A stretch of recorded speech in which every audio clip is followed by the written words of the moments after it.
प्रिय भक्तों, आज हम रामायण के अयोध्या कांड में दोहा संख्या नंबर 245 246 सुनेंगे।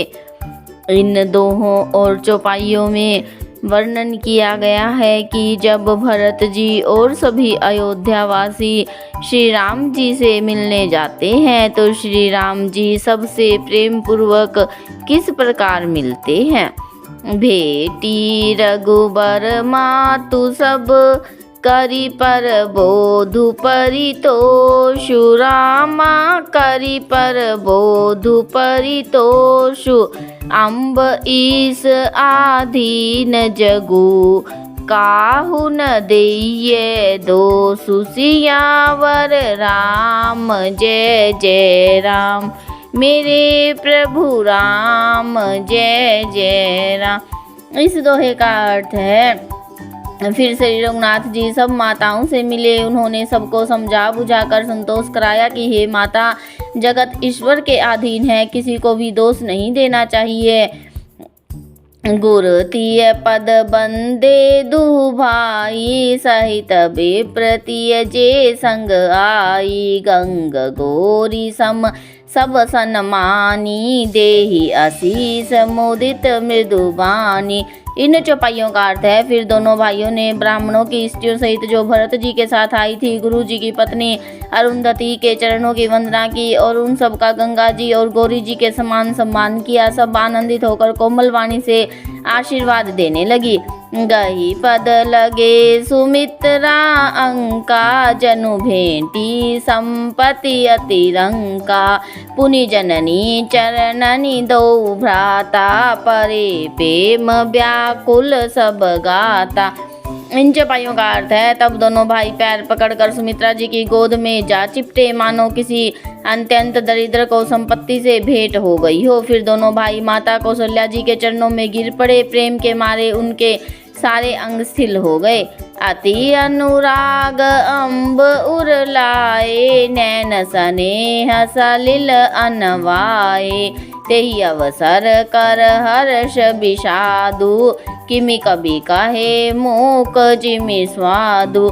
इन चौपाइयों का अर्थ है, बड़े ही स्नेह से माता ने उन्हें हृदय से लगा लिया और नेत्रों से बहे हुए प्रेम आंसुओं के जल से उन्हें नहला दिया। इस समय के हर्ष और विषाद को कवि कैसे कह सकता है, जैसे गूंगा स्वाद को कैसे बतावे। मिली जन नहीं सानुज रघुराऊ गुरसन कहूँ की धारिय पाऊ पुरजन पाई मुनि सनियोगु जल थल तकी तकी उतरे लोगु। इन चौपाइयों का अर्थ है, श्री रघुनाथ जी ने छोटे भाई लक्ष्मण सहित माता कौशल्या से मिलकर गुरु जी से कहा कि आश्रम पर पधारिए। तदंतर मुनीश्वर वशिष्ठ जी की आज्ञा पाकर अयोध्यावासी सब लोग जल और थल का सुविधा देख देख कर उतर गए। महिषुर मंत्री मातु गुर गणे लोग लिए साथ रामा गणे लोग लिए साथ पावन आश्रम गवनु किए भरत लखन रघुनाथ सियावर राम जय जय राम। मेरे प्रभु राम जय जय राम। इस दोहे का अर्थ है, ब्राह्मण मंत्री माताएं और गुरु आदि गिने चुने लोगों को साथ लिए हुए भरत जी लक्ष्मण जी और श्री रघुनाथ जी पवित्र आश्रम को चले। सिय आई मनु बर पग लागी उचित आशीष लही मन मांगी गुरुपत नहीं मुनि तियन समेता मिली प्रेम कही जाई न जेता। इन चौपाइयों का अर्थ है, सीता जी ने आकर मुनि श्रेष्ठ वशिष्ठ जी के चरणों में लगी और उन्होंने मन मांगी उचित आशीष पाई। फिर मुनियों की स्त्रियों सहित गुरु पत्नी अरुंधति जी से मिली। उनका जितना प्रेम था वह कहा नहीं जाता। बंदी बंदी पग सिय सब ही के आशीर बचन लहे प्रिय जी के सासु सकल सब सिय निहारी मुंदे नैन सहमी सकुमारी।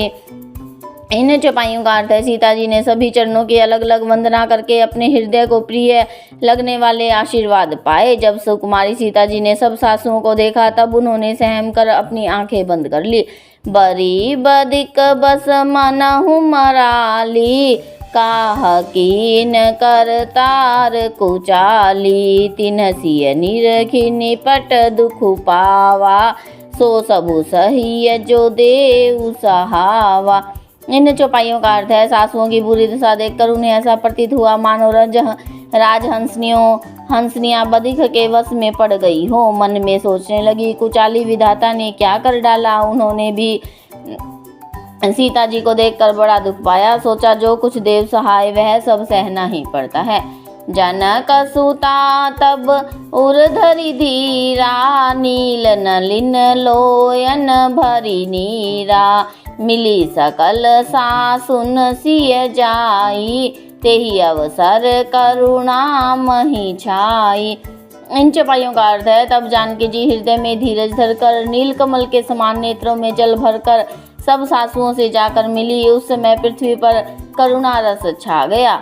लागी लागी पग सब निसिय, भेटती अति अनुराग, रामा भेंटती अति अनुराग, हृदय आशीष ही प्रेम बस, रही अहूँ भरी सोहाग, सियावर राम जय जय राम, मेरे प्रभु राम जय जय राम। इस दोहे का अर्थ है सीता जी सबके पैरों लग लग कर अत्यंत प्रेम से मिल रही है और सब सासुएं स्नेहवश हृदय से आशीर्वाद दे रही हैं कि तुम सुहाग से भरी रहो, अर्थात सदा सौभाग्यवती रहो। सियावर रामचंद्र की जय।